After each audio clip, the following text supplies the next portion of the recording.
अब बात कर लेते हैं पिछले सप्ताह की सबसे महत्वपूर्ण और चर्चित स्टोरी की, जो सबसे ज्यादा अखबारों में, टेलीविजन में और सोशल मीडिया पर छाया रहा, वो रहा ममता बनर्जी को लेकर। पश्चिम बंगाल में दरअसल एसआईआर हो रहा है और एसआईआर विवाद अब सुप्रीम कोर्ट तक पहुंच गया है। मुख्यमंत्री ममता बनर्जी 4 फरवरी को सुप्रीम कोर्ट में खुद अपनी याचिका पर बहस कर इतिहास रची है और पहली सिटिंग मुख्यमंत्री बन गई जिन्होंने सुप्रीम कोर्ट में अपने ही मामलों की दलील पेश की। मुख्यमंत्री ममता बनर्जी ने अदालत में कहा कि वो न्याय के लिए आई हैं।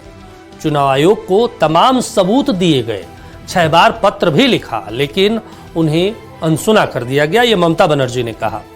उन्होंने कहा कि चुनाव से ठीक पहले पश्चिम बंगाल को निशाना बनाया जा रहा है और बड़ी संख्या में मतदाताओं के नाम सूची से हटाए जा रहे हैं। वहीं अधिवक्ता श्याम दीवान ने कहा कि फाइनल वोटर लिस्ट केवल 14 फरवरी तक पूरी करनी है, जबकि मामले की सुनवाई के लिए केवल 4 दिन बचे हैं। राज्य में करीब 32 लाख अनमैप्ड वोटर्स हैं और लगभग 3 करोड़ 26 लाख नामों में लॉजिकल डिस्क्रिपेंसी पाई गई है। उन्होंने मांग की कि चुनाव आयोग इन लोगों के नाम सार्वजनिक करे और बताए कि किसका नाम क्यों हटाया गया है।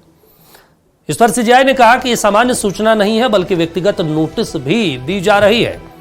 ममता बनर्जी ने आरोप लगाया कि बाकी राज्यों में दस्तावेज स्वीकार किए जा रहे हैं, लेकिन पश्चिम बंगाल के मामलों को खारिज किया जा रहा है। यह सब फसल और त्योहार के मौसम में हो रहा है, जब लोग शहरों से बाहर हैं। उन्होंने चुनाव आयोग को व्हाट्सएप कमीशन तक कह दिया। ममता बनर्जी ने उदाहरण दिया कि शादी के बाद नाम बदलने वाली महिलाएं और पता बदलने वाले लोग लॉजिकल डिस्क्रिपेंसी के कारण सूची से हटाए जा रहे हैं। ममता ने कहा कि पहले चरण में 58 लाख नाम मृत घोषित कर हटाए गए। उन्होंने कहा जो 3800 माइक्रो ऑब्जर्वर लगाए गए हैं, ज्यादातर बीजेपी शासित राज्यों से हैं। ममता ने सवाल उठाया कि पश्चिम बंगाल में 150 से ज्यादा लोगों की मौत हुई, लेकिन असम या फिर दूसरे अन्य उत्तर पूर्वी राज्यों में ऐसा क्यों नहीं हुआ। जिस पर सीजेआई ने कहा कि हर राज्य में कुछ नए मुद्दे आते हैं और मामलों को फिर से सुना जाएगा। ममता बनर्जी ने अदालत से लोकतंत्र बचाने का अनुरोध किया और कहा कि उनका उद्देश्य केवल पार्टी के लिए नहीं, बल्कि आम नागरिकों के अधिकारों के लिए है। उन्होंने कहा कि न्याय न मिलने पर उन्हें अदालत के दरवाजों तक आना पड़ा है। अब इस पूरे मामले को सुनने के बाद सुप्रीम कोर्ट ने निर्देश दिया कि योग्य मतदाता सूची में शामिल हो और किसी को तकनीकी या फिर भाषाई त्रुटियों के कारण बाहर न किया जाए। अब वहीं इस पूरे मामले को लेकर अगली सुनवाई के लिए तारीख तय कर दी गई है।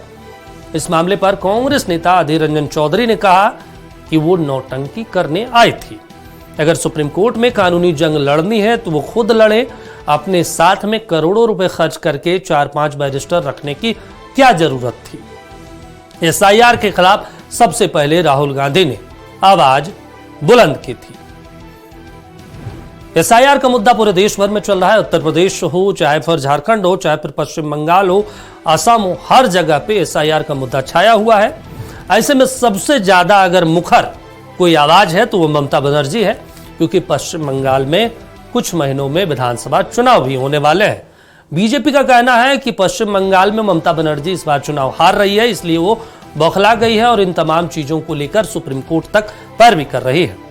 विपक्ष के तमाम लोग एसआईआर जैसे मुद्दे पर मुखर तो रहे हैं, लेकिन ममता बनर्जी पहली विपक्षी नेता है जो सड़क पे लड़ी, सदन के अंदर भी लड़ाई कर रही है और इसके अलावा सुप्रीम कोर्ट तक खुद पैरवी कर रही है। वो एकमात्र विपक्ष की लीडर है। राहुल गांधी भी सवाल उठाते हैं, तेजस्वी यादव भी सवाल उठाते हैं, अखिलेश यादव भी सवाल उठाते हैं और तमाम लोग जो विपक्ष के बड़े नेता हैं वो सवाल उठाते हैं। लेकिन ममता बनर्जी सुप्रीम कोर्ट तक गई, अपनी बातों को रखा। प्रेस कॉन्फ्रेंस दिल्ली में उन्होंने किया, नेशनल मीडिया के सामने कई बातों का जिक्र किया। उन्होंने कहा कि टारगेट किया जा रहा है, हमें हमारे राज्य को टारगेट किया जा रहा है। बीजेपी की तरफ से एक ही गाहे बगाहे बात कही जाती है कि ममता बनर्जी डर गई है, वो घुसपैठियों को संरक्षण देना चाहती है और घुसपैठियों के जरिए सरकार बनाना चाहती है। लेकिन आखिरी में सवाल है कि क्या पश्चिम बंगाल में एसआईआर की प्रक्रिया पारदर्शी है या चुनाव से ठीक पहले बड़े पैमाने पर नाम काटना लोकतांत्रिक अधिकारों का उल्लंघन है।